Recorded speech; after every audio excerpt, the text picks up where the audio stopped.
What's up, everybody? Draft is 1 week away. The NFL 2024 NFL Draft is a week away, if you can believe it. And we're going to hear about a lot of different players tonight. We're going to talk about a lot of different players tonight and go through kind of some final evals, final profiles, and some kind of last bits of information before we kind of really gear things up a week from now and get things going. I'm Anthony Cosenza. He's John Sheeran. This is the Orange and Black Insider Bengals podcast. John, what's going on, bud? What's new? Nothing much is new. We heard the memo, though. We started with offensive tackles a couple weeks ago. We pivoted to the flashier guys, the wideouts. We're back in the trenches, as you can tell by the title of this episode, Trench Warfare. We're talking about defensive tackles, and a little bit overdue, I guess, because we can almost guarantee there's going to be a pick spent on this position in the first 3 or 4 picks, I guess, for the Bengals. Yeah, I would say within the first probably 2 rounds, but definitely by the conclusion of night 2, you would expect. I mean, unless the board falls really, really wonky. So we're going to talk about it. We're going to break out the wheel again, the big old wheel, and kind of do the little randomized names out of a hat, so to speak, and just boom, here it is. And we'll give some kind of thoughts, and that way we can give you more profiles instead of one kind of longer one on a player. We're going to kind of do some mini profiles on some of these guys and see how they fit with the Bengals, talk about whom the Bengals have visited with and all of that. And then we've got a little bit of to kind of kick off that portion, the wheel portion. We've got some info from you from one of the highest profile draft analysts in the business right now. And we were fortunate enough to be invited on a conference call with him. And so we'll share some info in just a second, but in case you are new here, you can get this show on a variety of platforms. One of which is, of course, our YouTube channel, and underneath John Sheeran and that Cincy Jungle icon there is an Orange and Black Insider small show icon. Bottom, I guess it would be, if you're looking at the screen, bottom right-hand side of your screen, click that. Click the subscribe button that pops up after you click the show icon. Click the bell to be notified when we go live, when new content is available. And, of course, give us a thumbs up if you're watching through the YouTube channel on our videos. That helps us out as well. You can also watch live on Cincy Jungle's Facebook page with about 85,000 subscribers there. So go have some fun with the group there. And then, of course, there is the Twitter accounts that we stream to as well. We've been getting a lot of people watching us on Twitter, so maybe that's the way you prefer. I don't know. Audio side of things, we're on all the major platforms. We've got some emerging news with that, and we'll have probably some finalized stuff on that front. You probably have noticed the last couple of episodes of our show, and really the other shows on our channel maybe have not been showing up on that feed. So we're kind of doing a little bit of a pivot and transition there, and we should have some stuff finalized by next week when we hit the air again, and we'll tell you more about that. But if you do want to go back and get some very recent episodes of all of our great shows, I know 3 and Outs, Jason and Kevin had the great Joe Goodberry on a recent episode of theirs, so definitely want to go check out that one, and of course what Bengal Jim's doing, and the coach Matt Minnick, who was also on Joe Goodberry's show, I think, earlier this week too. I don't know what we got to do to get invited to the cool kids table, John, but I'll await my invitation. Anyway, but go check out that episode too. Fun stuff, and we'll keep you apprised on the audio side of things. All right. So as we get going, the thing I wanted to start off with was this conference call. And for those who do not follow me on Twitter or don't pay attention to what I say, which I would completely understand, I'm kind of a dope. we through, we have NFL credentials in a number of different ways and access to different events and things. And if you remember, a couple of years ago, at this time, really almost 2 years ago, we were in Las Vegas doing a lot of stuff in Vegas for the draft and attended that. And we actually spoke to Daniel Jeremiah briefly there, along with Joel Klatt and others. But this week we were invited in on a conference, a media conference call with Daniel Jeremiah, and the dude is a machine, John. I mean, the guy cranked through 2 hours worth of questions. He was sick with a cold and all kinds of stuff, but he is a machine. He's got information on a lot of guys. So I kind of want to start, and maybe we'll end with the defensive tackle stuff, and that'll be a nice transition to the wheel that we're going to do. But give me a position or a name or something, if you will, and I'll try and remember some of the things he was talking about. I was on for most of the call, not absolutely all of it. Your boy here was the final question of the session. But at any rate, give me someone that offensive tackle, wide receivers, running backs. I mean, where do you want to start with? I've got some stuff that Daniel said, along with some of the takeaways there. Okay, well, how about we start, because I always order the positions by like how I see it on the depth chart when you go on Madden or you go on like a team website. So I'm going to start in chronological order in that sense. Let's talk about maybe like the wideouts that are set to go off on day 2, and maybe like where the sweet spot is to draft one, because I think that's a conversation between, do the Bengals go wide receiver in the second round or the third round, depending on where the value is there. That's a great point. As we know, the Bengals, I think, were did they have a visit with Roman Wilson out of Michigan? I think there's been some, or maybe they were mocked drafted to them. There's been they visited with a lot of guys and everything. Look, we know kind of some of the couple of big names at the beginning of the first round, and then as it gets towards the middle of the first round, that's when things get interesting for the wide receiver position. And Daniel Jeremiah believes that because of the depth of the tackle class, and because there has been really a little bit of a famine, if you will, of quality tackle depth, quality tackle play around the league for the past couple of years, there's going to be a lot of tackles taken throughout the first round and into the second round, and that's going to push some guys with first round traits, fringe first round abilities, he believes to the second round. And he thinks that, there's going to be your lad McConkey, a guy that, for someone mocked him recently to the Bengals at number 18. And so I can't remember who it was, but regardless, those types of players, your Keon Coleman's, your Roman Wilson, these are the names he specifically mentioned. Lad McConkey, he believes, are going to be available in the second round because of the depth at a lot of, the depth at tackle, the depth at quarterback, and teams may be moving around. Now, he could see, he mentioned he could see teams towards the end of the first, like a Kansas City, kind of maybe taking a flyer on some of these guys to get some speed and that sort of thing, where you go, maybe you felt like that was maybe a minor reach or something.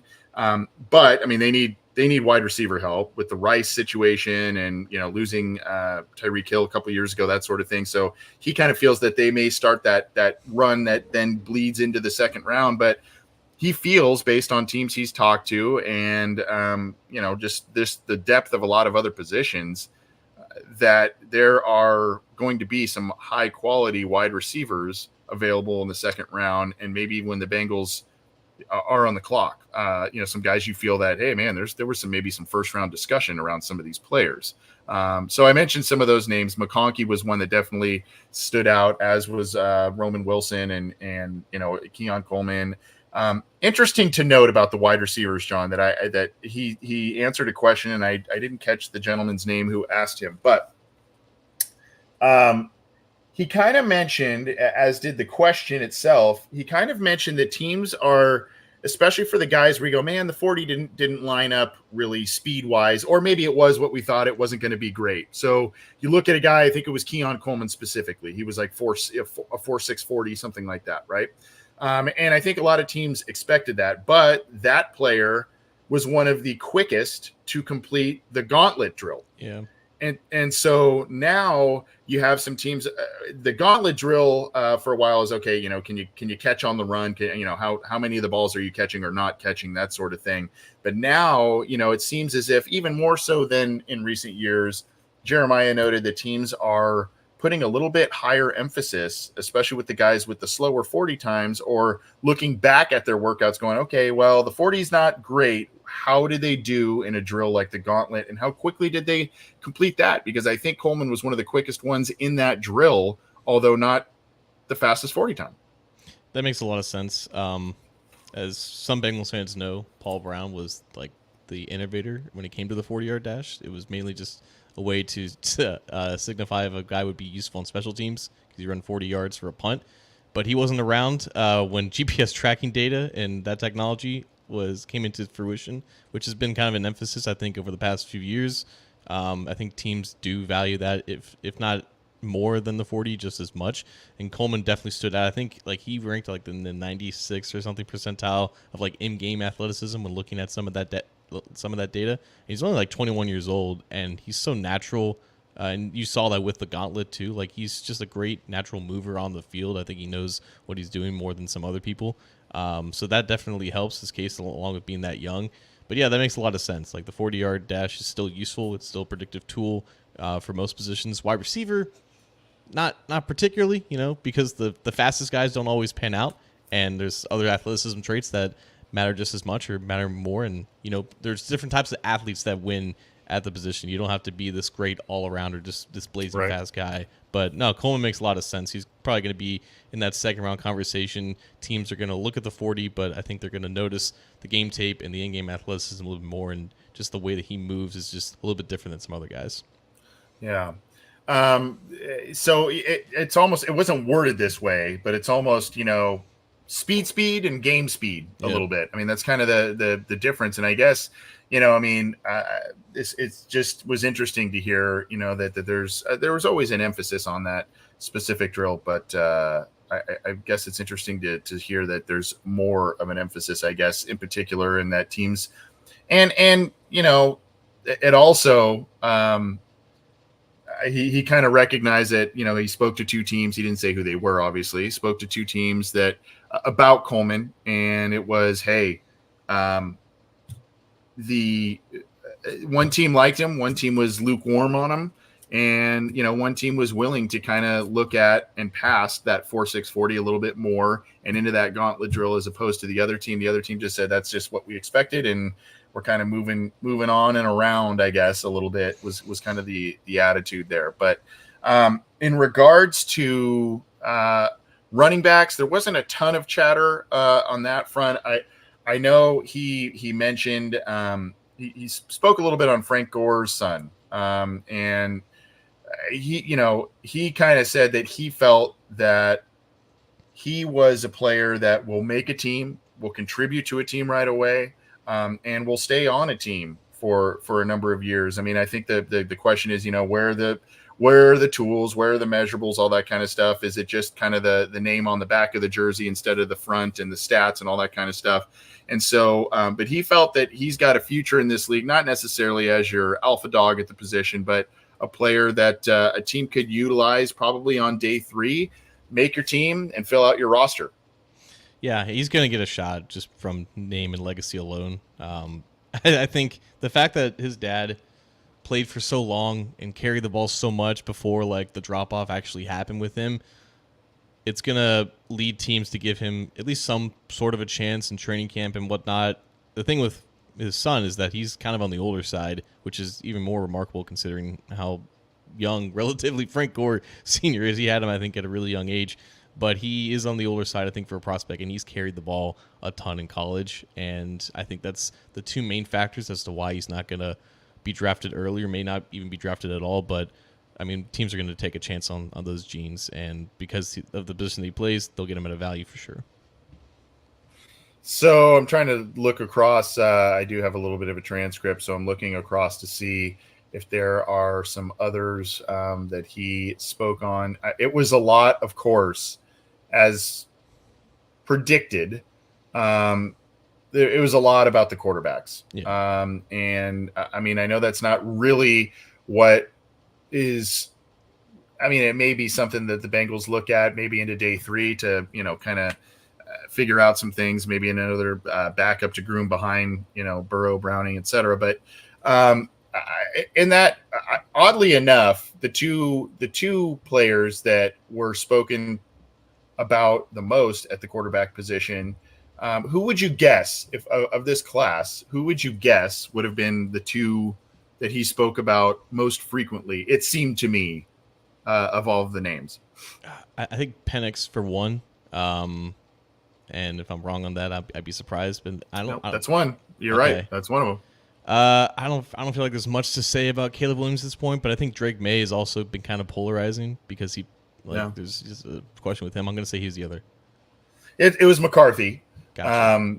Yeah. So, but for Makes sure, sense. Penix was the one. Penix was the one he was talking about. It seemed like the most, and the reason being is, he kind of had, oddly enough, Penix was a guy that he kind of has as like 34, ranked 34th, I think, on his board. His top 100, I think, are coming out in a couple of days, or early next week or something. So, so Penix was a guy he had as maybe a late first round overall type of grade, but he thinks he can go top 15 because a team like the Raiders, where he could fit in, he feels that would be actually a good fit for him. The Raiders could use a mid first round pick, et cetera, to get him. And those are the types of things also that affect the first topic that we were talking about with the wide receivers, where all of a sudden, there's a quarterback or two that get taken. If you're talking about six first round quarterbacks, right? 5, 6.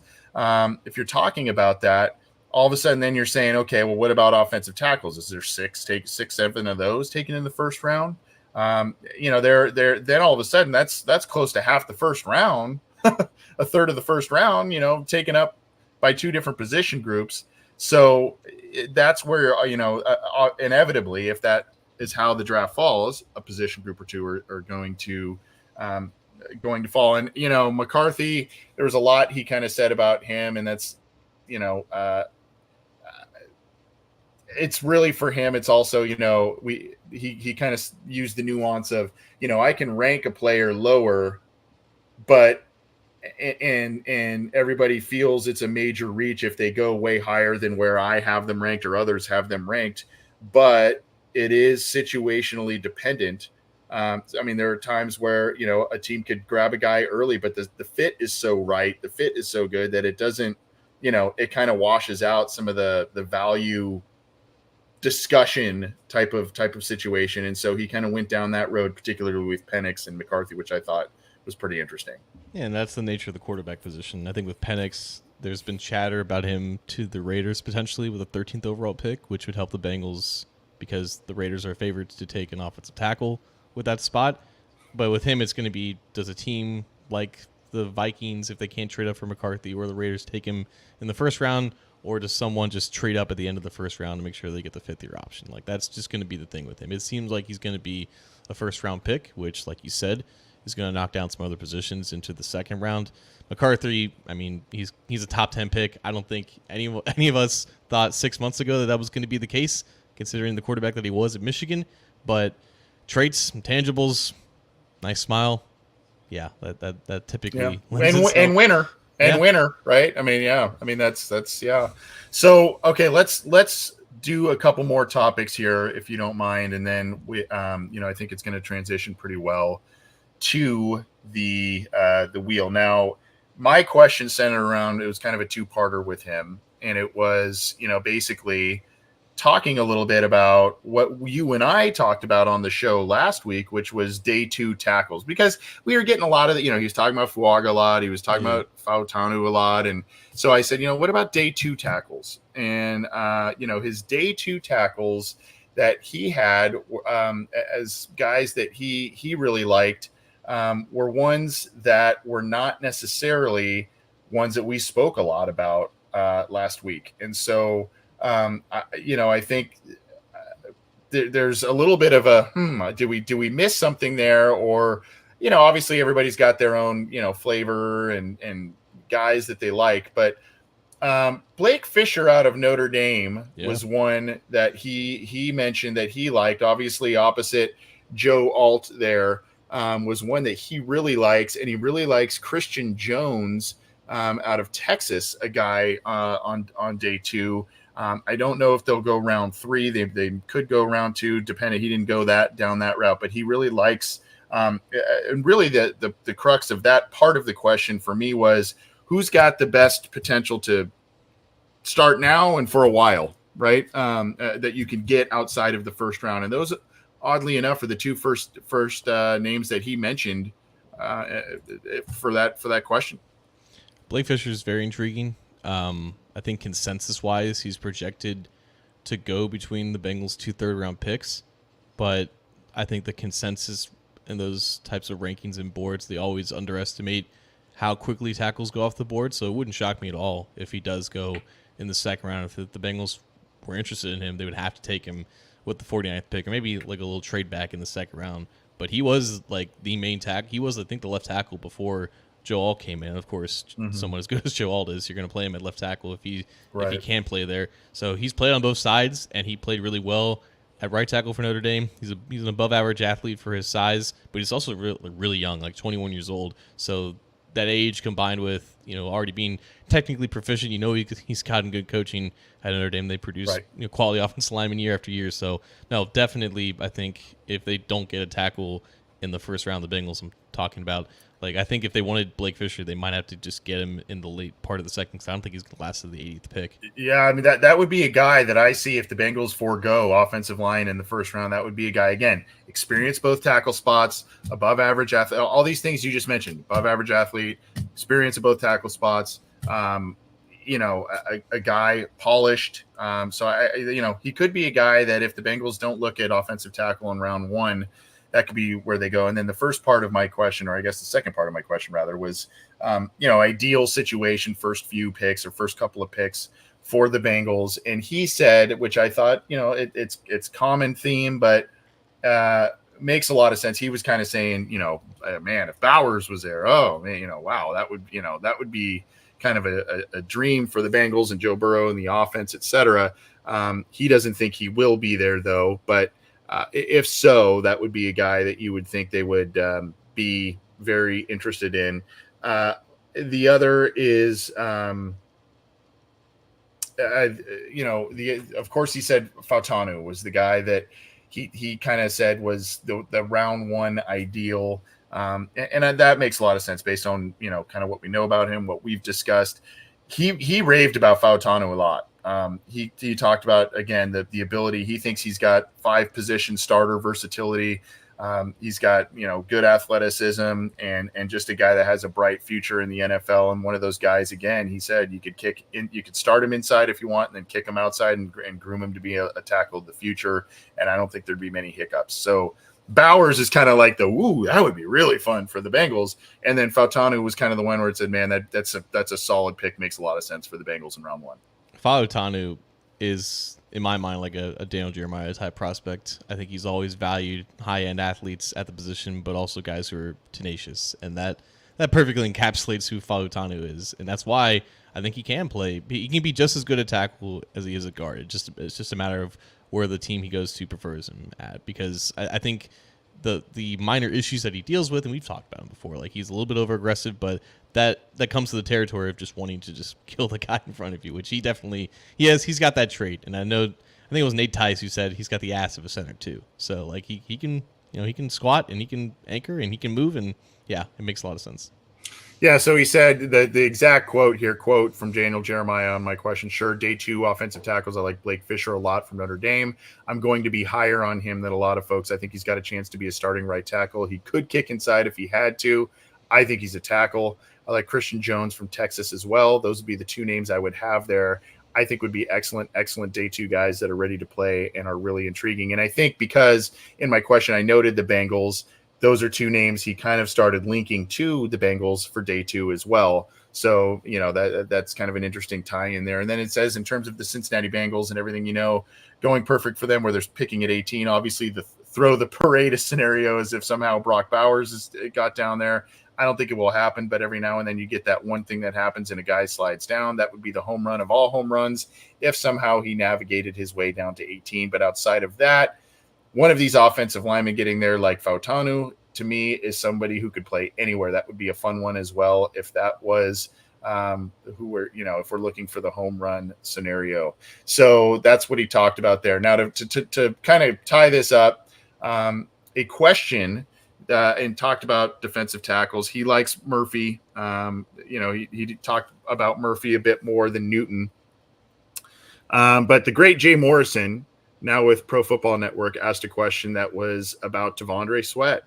And I found Jeremiah's answer to be very interesting, not just because of his thoughts on the player, but the perceptions that he's gathered from around the league. And so, yeah, I mean, Andrew Todd here saying, do you guys think Sweat is still on the board, that sort of thing. And so that's, I think, where I don't want to speak for him, but I think that's where Jay Morrison's head was at when he mentioned that question. So he feels that, this with the issue and really the tape, the weight, all that kind of stuff, he's a late day 2, maybe even early day 3 pick. And he said the teams he feels are not necessarily as high on Sweat as, maybe some fans, maybe some analysts, maybe the people that watch the college football playoff, that sort of thing. He thinks that teams, view him as limited. They didn't, obviously, what happened a couple of weeks ago, that's a problem to some teams and that sort of thing. So, he kind of said if teams viewed him as this great, immaculate player, it's easier to look past some of that stuff. But the feeling he gets is that's not really the case. And I kind of linked me back, if you remember, John, to a guy like Andrew Billings, right? Everybody was linking the Andrew Billings to the Bengals in the late first round. You remember that was just, I remember Mel Kiper had all these mock drafts that had him there. The Bengals got him, but they got him 3 rounds later in the fourth. Never really materialized. I mean, he had a couple of nice spots of play for the Bengals, but never really materialized, was a limited player. And I think there's maybe some similarities here a little bit with Sweat. Not necessarily the character thing. I think with Billings was also maybe a knee issue or something like that. I think that it had occurred. But I think you're kind of seeing a hype up based on, big mammoth player, good team, big program, successful program, and maybe a little bit of a lack of correlation to how teams view him. Yeah, and naturally nose tackles, which is where Sweat's going to play. Like I know he played mostly 3 technique at Texas, and Byron Murphy actually repped more inside the guard and next to the center in that defensive line. But like he's 360 pounds. Like you can trust him to 2 gap against the center. That's where he's going to make most of his money. But obviously it's different than a pass rushing defensive tackle. And Sweat really popped off as a pass rusher this past year, but it was his 5th year in college. It was the only time that was really the case. I think he took a major jump from the year prior. So naturally, when you have more of a one-dimensional player than a well-rounded defensive tackle, that screams mid-rounds as long as the other data is positive, and the data is positive with Sweat. But I think Dane Brugler was talking about he can go anywhere on day 3 because it's a matter of do teams trust him, right? It's more than just the DWI that he got caught with like 2 weeks ago for this recording, like 3 weeks up to the draft, and he was in the news for the exact wrong reason. It's not a phenomenal look, and it's why teams are trying to get to know him as best as they can. That's why he's been on some visits, but it's more than just that. There was some other questions like as an underclassman and specifically from a Bengals lens when there's been a consistent theme of like their best picks have been guys who are just like the straight A students in terms of just being positive in the locker room, just, putting their nose to the grindstone, all that stuff, and all those things that we don't really know about, but they speak in platitudes about like, oh, we want high character guys, like football first guys. Like a lot of that stuff is stuff that we don't really know about. We only get to hear what they talk about, but just on the surface, it makes me think that maybe they don't view T'Vondre Sweat like that because of the track record and the resume, I guess. Right. So anyway, those are kind of some of the major. I mean, there was a lot of stuff that was covered. It was a lot of quarterbacks, as predicted. A lot of offensive tackle talk, offensive lineman talk, and then kind of some people from had some hyper local. We had some people ask about the Canadian prospects entering the draft, and obviously regional guys that wanted to ask about specific players coming out of college from a specific area. But a lot of fun. Like I said, guy just has a lot of knowledge.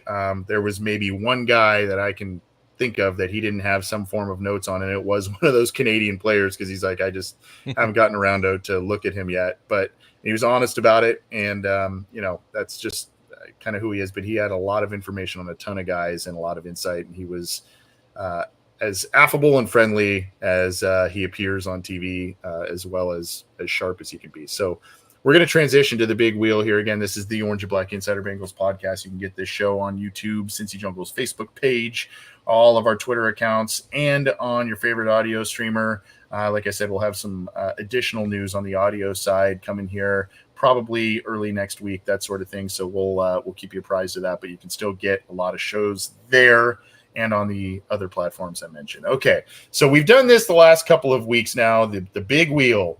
We started, as John mentioned at the beginning, we started with the offensive linemen, then we went to wide receivers, and now at the suggestion of my esteemed co-host, we are going to do the interior defensive line players here. And as we know, we're gonna kind of click the wheel, and then we're gonna eliminate. We've got 10 names on here. I don't know if we're gonna get to all 10 because last time we got to a bunch, so and it kind of took a long time. So we're just, for the sake of time, I don't think we're gonna get to all 10. But we ready to get going, John? Yeah, let's spin the wheel one last time. All right. Round. I've got it shared, right? I'm looking at the wheel. I see it. Okay. All right.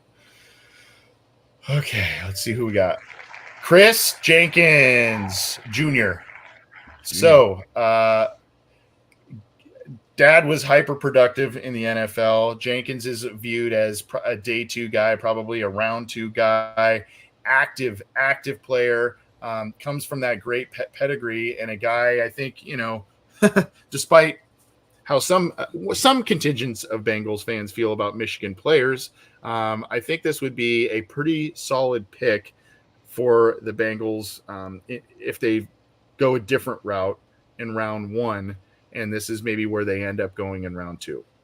Yeah, he's a solid player. I think he's definitely a better run defender than he is a pass rusher, which creates the conversation of how valuable that he is. Obviously, Bengals need to stop the run better, but when you're taking a defensive tackle in the second round, you probably want a little bit more pass rushing juice than what Jenkins provides. I don't think he's again. It's really tough. We talked about this Brennan Rice. We just talked about this Frank Gore. It's tough to compare these kids to their dads who are all world players, and it's very easy for me to say he's not his dad, and maybe he can grow into that. But he's going to be, I think, 23 this year as a rookie. He was the team captain in Michigan, but a very stout and solid run defender who, yeah, if you find him, I think, my opinion, on the end of day two, it's probably a little bit better than maybe taking him on in the second round. But he's probably going to go off the board in the second round just because he comes from that big program. He's got the NFL bloodlines, and again, a solid player who's going to make a roster and contribute for sure. Yeah, and this is the interesting thing, because BJ Hill kind of gives you a little bit of everything in the interior there, and he does provide the occasional big play in the pass rush game. Then you bring in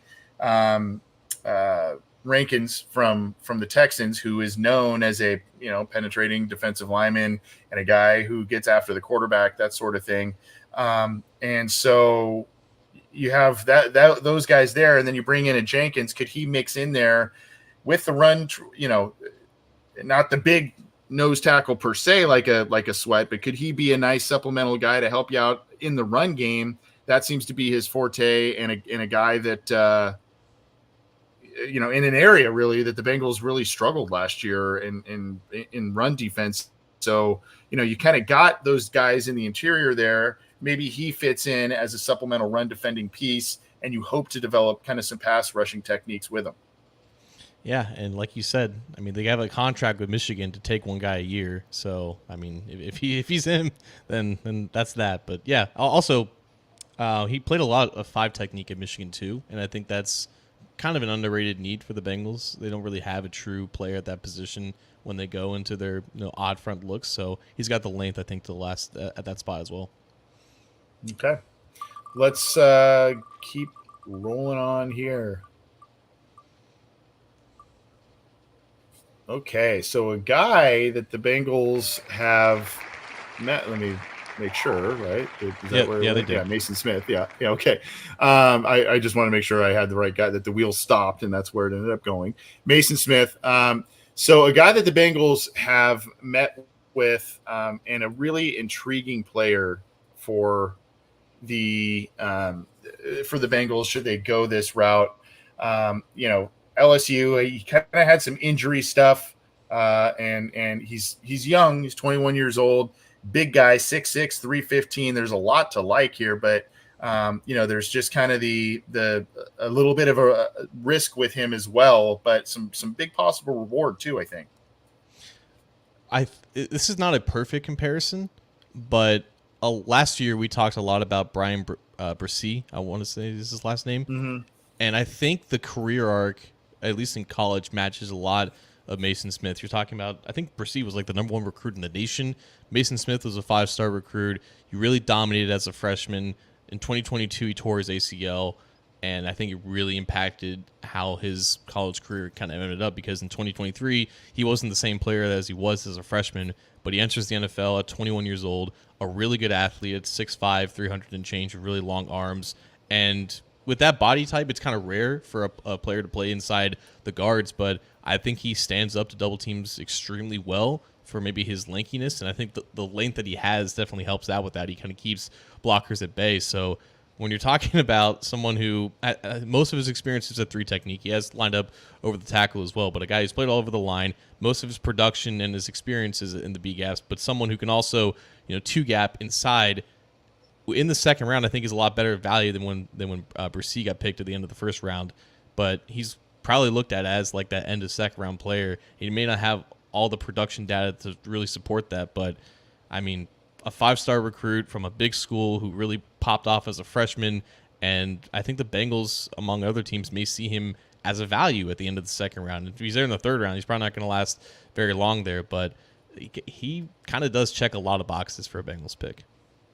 Yeah, especially if they feel that where they get him, it's value, and I mean, it's not always where there's smoke, there's fire in terms of they make a visit and that guy's going to be a Bengal, but I mean there is a track record of that. So the Bengals have shown some interest in him, and it is kind of the thing is too where he's slated to land, like you said, maybe round 3, maybe round 4 because of the inconsistency, the injuries, all that kind of stuff. I mean, the Bengals, that's where they traditionally look for a lot of their defensive tackles, whether it's in the Marvin Lewis era or later. I mean, they've gone, third round, fourth round, very, very often to mixed results, some of which are outstanding results when you look at Geno Atkins and Pat Sims and others and other guys that they've kind of, who was the one guy? Will, remember him? Couple years. Anyway, Will. doesn't matter. In the Marvin Lewis years. Anyway, there were guys too that were kind of tweener guys sometimes that were like, hey, they played some defensive end, and call your Zachary Carters. They played some defensive end. Let's get them into defensive tackle and that sort of thing. They like to kind of play around with some of these guys in the third and fourth round at this position group. So Mason Smith makes a lot of sense in that regard. So let's spin it again. Did I take him off? I don't know if I took him off. I don't see him. Yeah, I did. All right. One of the favorites, Johnny Newton. Now, it's interesting. A lot of people, early in the process, John, a lot of people had Johnny Newton as a guy who they had above Byron Murphy, especially early. And, he was popping off the tape, and there's a lot to like there, 3 tech that can really get after it and, worked out well in all of these things. As the process has gone on, it seems as if more and more people are on the other side of that fence, that Murphy's kind of the top guy at this position in this class, and Newton's kind of second. Now, you've heard people say, oh, maybe he's a mid to late first round. Newton, maybe he's mid to late first round. Some people have said, well, maybe he doesn't, maybe he sticks around until the second. I don't know. I still think that given the emphasis of this position, there's probably a team that's going to want to pounce on him if he's there late in the first round. But I mean, there's a lot to like here. And if Murphy ends up going before the Bengals pick at 18, and there's a slew of offensive tackles off the board, that sort of thing, and Newton is sitting there, that's not a bad consolation prize. I think this is a guy they could use in a lot of different ways on their defense. It's ridiculous, to be honest with you. In January, when we knew the Bengals were going to pick 18th, I was like, if they can get Johnny Newton 18th overall, that might be the steal of the draft. And now it's like a foregone conclusion that he's going to be available there. I have no idea if this is prospect fatigue because he was considered a first-round pick this time last year and he didn't declare for the draft. I don't know if the injury, he suffered a Jones fracture towards the end of the 2023 season. It's why he didn't test. It's why he didn't work out for teams this offseason. I don't know if that is worse than what we're led to believe. But if this guy lasts the second round, it's criminal because every box except confirmed athleticism testing is 100% checked with dark red ink with Johnny Newton. The production, the tape, at least the on-field athleticism, what he looks like. And I know that's where you get to, sometimes the tape does lie and the guy isn't as athletic as you may think he is with your naked eyes watching him. But it would have shocked me if he tested anything less than an above-average athlete for his size. He is one of the closest defensive tackle prospects that we've seen that I think could legitimately get to Geno Atkins' level. And for a team that, before they signed Sheldon Rankins, had nothing even remotely close to Geno Atkins, like this guy would have been one of the guys for me at 18. But now it seems as if 18 is like a reach for him, which seems ridiculous. I think on paper, though, he is one of the 10 or 12 best players in this draft, and it would be criminal to see him fall to the second round. Yeah, I think PFF's got him 11, and there's they and others note, it's very interesting that people talk about the size stuff when it comes to Newton, and these are the exact same things that we talked about, heard about with that's why Geno Atkins lasted where he did, right? And the lack of an emphasis of that type of defensive tackle at that point in the NFL sphere, right? I mean, they were always looking for kind of the big mammoth guys more often than not, and not so much the guy that Geno Atkins came to be. And Geno Atkins, Fletcher Cox, and others, Aaron Donald, of course, too, a little bit later, were kind of revolutionized the position and emphasized the importance of this position. And so it's interesting when you see talk about Newton's size and the size limitations and all that kind of stuff. It's the same stuff you heard about Geno Atkins back then. It's the same stuff you heard about Aaron Donald. It's the same stuff you heard about Kalijah Cansey and all these guys that you go, man, these are ending up being pretty productive players. And like you said, I think most people have them in their top 10, top 15 players of this entire class. But it's still nonsensical to me because he's basically the same size as Byron Murphy. His wingspan is 2 inches shorter. It's about 75 inches compared to Murphy's like 77 inches. Kalijah Cansey had a wingspan of like 74 inches, and he was like the 19th pick last year. I don't know how like the floor for Newton isn't the 18th pick for me. Like it seems like the NFL is just completely overthinking him for sure. Yeah, or the talking heads are one of the two, but a quality player. Let's keep rolling on here. Ding, ding, ding, ding, ding, ding, ding, ding, ding, ding, ding. I might absolutely butcher this name. Rook or Ororo. I think that's how you said, or Ruke Ororo, maybe, out of Clemson. But a guy a lot of people like, John. I think he can be a productive guy at the next level. And a guy can be, he's a movable player a little bit. And, I think teams will like the possibilities with him and the fact that he could stay on, if he proves to be a capable player, the fact that he can stay on the field maybe a little more often than other players. So his first name is actually even more complicated than his last name. That's why he goes by Rook. According to the Beast, the pronunciation of his last name is O-Ro-Ro-Ro. So O-Ro-Ro-Ro. Yeah, okay. There you go. But yeah, he's from Nigeria, and he came here to play for Clemson. He was a 5-year player, I believe, for the Tigers, and obviously married Hobby, Clemson defensive line coach, former defensive line coach. They've they drafted a Clemson defensive lineman last year, Miles Murphy. So there is some sort of Reader pipeline. was from Clemson. Yeah. Yeah, there you go. So no, the production and the athleticism does stand out as like I think he's a safe round 2 player, and he's a little bit light for his height. So he's 6'4", 294. There's maybe a minor question of holding up against down blocks and whatnot, but one of the better athletes, I would say, even for being not the thickest defensive tackle, he's like a clear 3 technique to me, and he's got pretty impressive length for that position too, 34-inch arms, but sub 4.940. Very good explosion and flexibility, and a productive player. And that's not always the case with Clemson players. I think that was the biggest knock on Miles Murphy, was that relative to the team-wide production on such a relatively stacked defense, the production didn't always stand out. But I think with Aurora, like, the production was consistent over the 3 years that he started at Clemson, and he was always a major part of games on a week-to-week basis. So he may not be like the Newtons or the Murphys of the world in this class, but that might make him a value in the second round.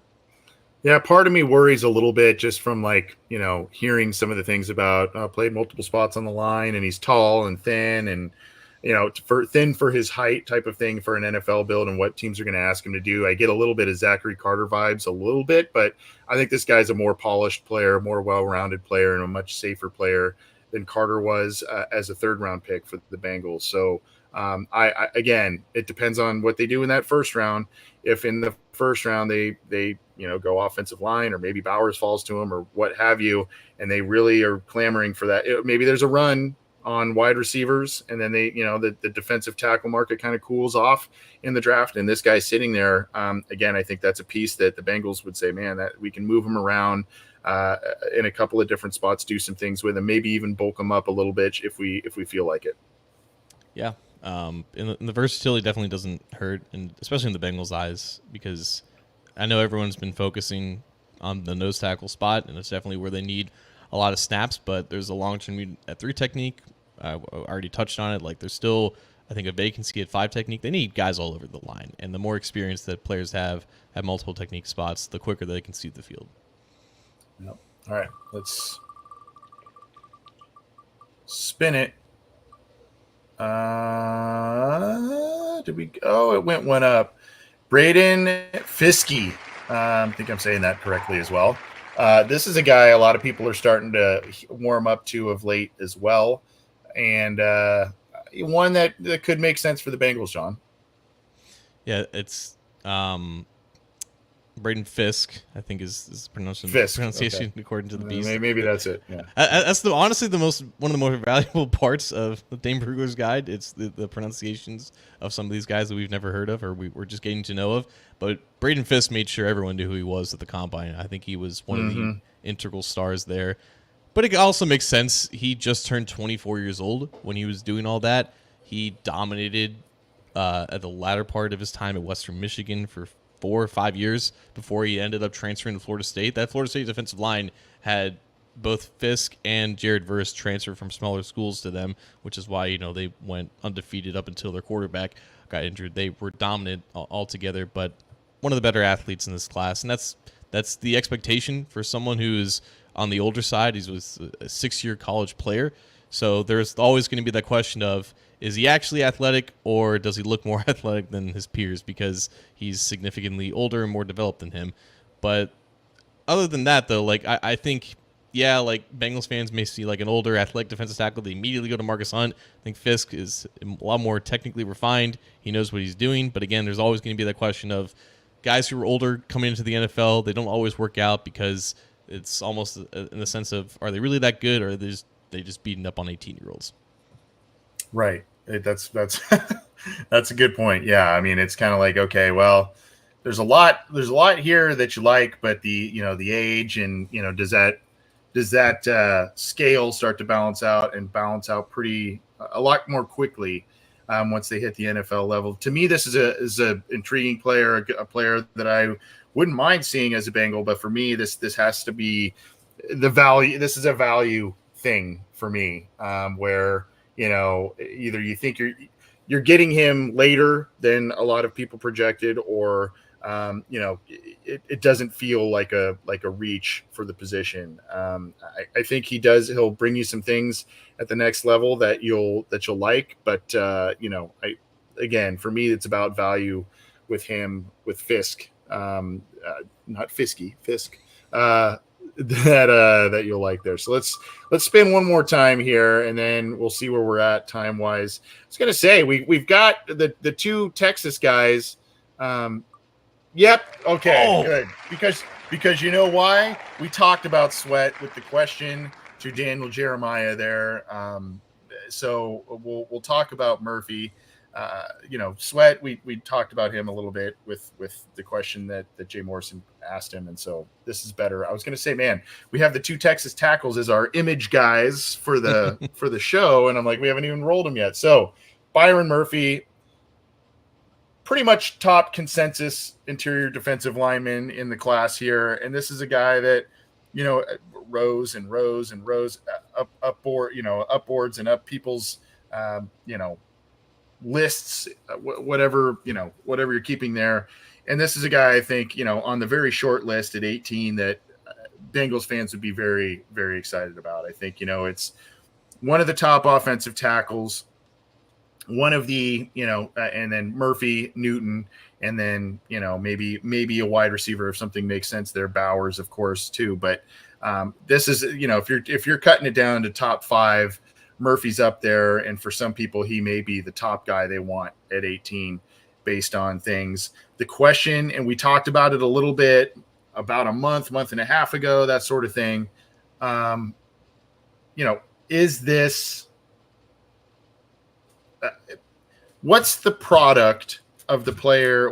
Is the product of the player due to another talented player that's, technically I guess at this point, a day 2 type of player in Sweat? How much impact does Sweat have on Murphy's success, right? I guess is my point. And I think that may or may not be a fair criticism, but when you have a star player right next to you lined up, and you're kind of playing, and the same question could be said about Sweat, right? How much of Sweat's success is about Murphy too? When you split those guys up, that star tandem up, what happens when they fly solo?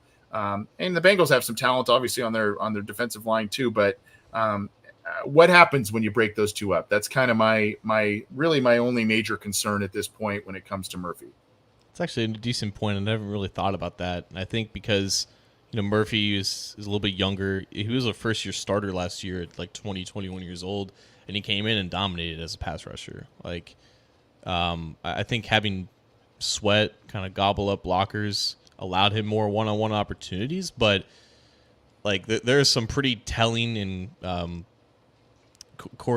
can never say correlative. Corollary, is that right? Sure. Like correlating. There's a lot of correlating data. God, you can clip that leads to future NFL success when you talk about like pass rush win rate, and he was up near 30% on like actual true pass sets, and that's one of the highest that we've seen in recent memory. And like the very best pass rushing defensive tackles have hit that mark and don't even like touch him. So he didn't always finish as a pass rusher, which is my main kind of beef with him. I thought he left a lot of production on the field, and maybe that's due to maybe some minor athleticism issues. I know like he tests like a 90th percentile athlete, but I think there's still some room for him to grow in terms of actually finishing in the backfield, and he's still 21 years old, so those guys are never really fully developed as athletes. But yeah, if he had a slightly cleaner production profile, I would put him up there with Newton. I personally have him a little bit behind Newton, but I totally understand like the appeal with Byron Murphy, and obviously people are also going to look at the fact that he played more of like the traditional nose tackle compared to Sweat, but 6'1", 297, he's a 3 technique. Like you're not relying on him to 2 gap in that sense, and I don't think he's going to have his best reps in that role. It helps that he has experience there, and he definitely has a lot of power to his game to kind of withstand those blocks, but he's a downhill 3 technique, and he can get by guards with ease, and that's going to be how he makes eventually $30 million in the NFL. It's just a matter of can he finish some of those pressures into sacks at the next level. Yeah, and our guy Alan and I think our YouTube chat here kind of makes a point about Newton being a guy who was double teamed all the time. And that's kind of where I was going a little bit with the Murphy Sweat thing. And so, yes, Rick, thank you. Correlating, thank you. That was the word we were looking for. I thought I said it, but it took me correlative. I wanted like the different yeah. So we'll kind of finish this up here. Again, we're going long, but we got to a lot of insight on these guys. Appropriately enough, Mike Hall is colored on our wheel red, and his name and everything is the kind of Ohio State-ish colors, right? So what do we say about him? What's going on with him and the potential fit with the Bengals there?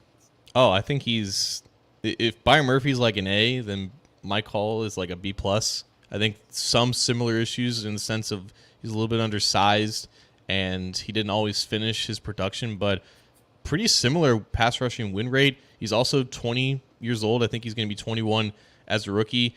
And I think for measuring in at like 290 pounds and running to 4.75, that put him in pretty rare company along with Geno Atkins. So the production maybe of a day two player, but the athleticism, the upside of like a guy that you would take in round one. So if he's there at 49, like he's on my short list personally. I think some people are more split on him because of the inconsistencies, and I think even like Dame, like there's some draft guides that have him in the third round, but I think he's like a pretty mid to late second round player for me personally.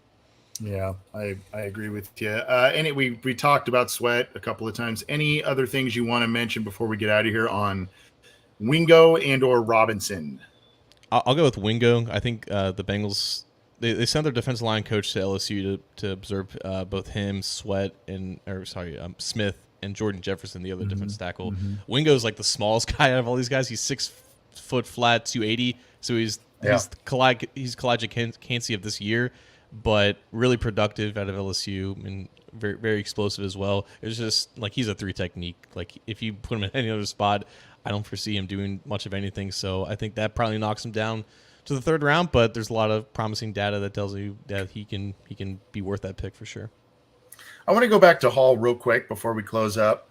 Do you think that he can develop into, he's kind of got a reputation as maybe versatile, yet also a little bit one-dimensional in terms of the overall skill set in the toolbox? Do you think that he can develop into a pretty well-rounded player, or is he going to kind of be pass rush specialist? That's how he's going to win, and that's going to be his primary role and duty in the NFL.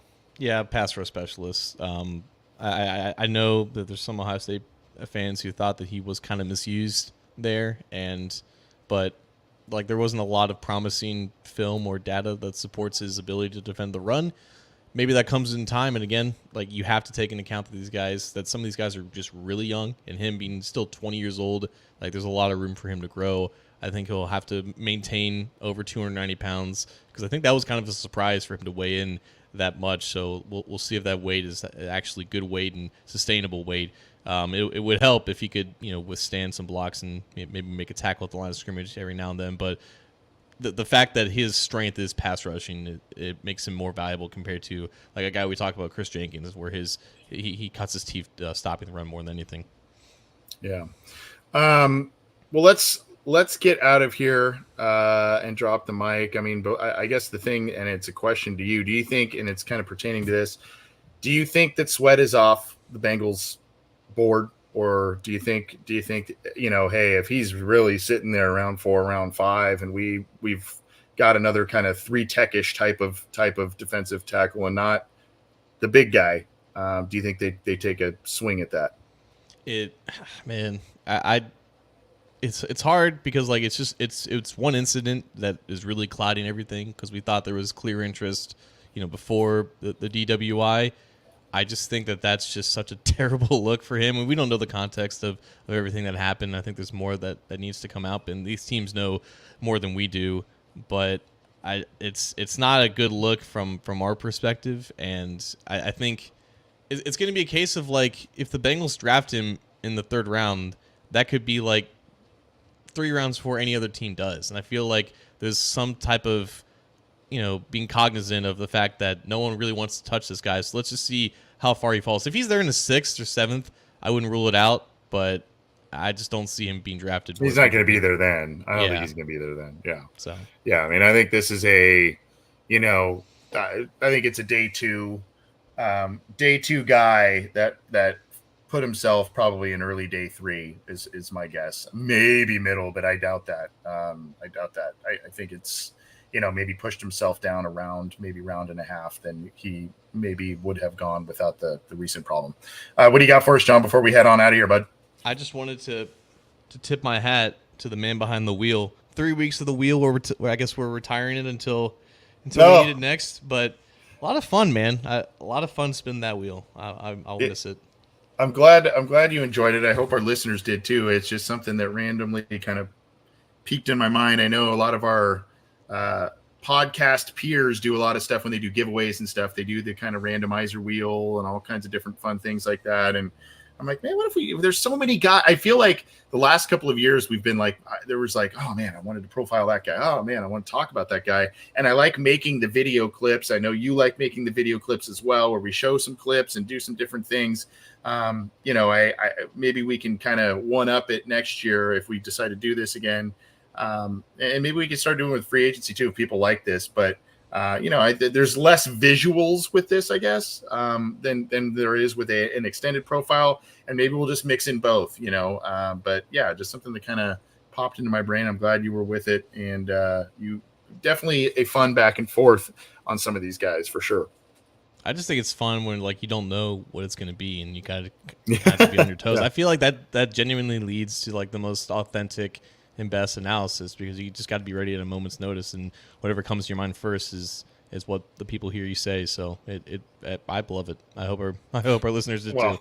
Yeah. Hey, we are nothing if not authentic. That is for sure, my friend. But we're going to get on out of here. Get the show on your favorite streamer. We've got some announcements, and we'll have a lot of fun draft stuff next week. We'll do multiple episodes and do all kinds of different stuff. So definitely want to check that out. And we got a lot of people watching, particularly on Twitter. Awesome. Thank you. And hey, we'll be back at it all throughout next week. Go check out 3 and Out with Jason and Kevin. They just dropped a new episode. Bengal Jim dropping his episodes, and of course the coach Matt Minnick. And we'll update you on some new things next week. And we'll see you with all kinds of draft coverage. So it'll be fun. John, have a good rest of your week and weekend, my friend. You as well, man. All right.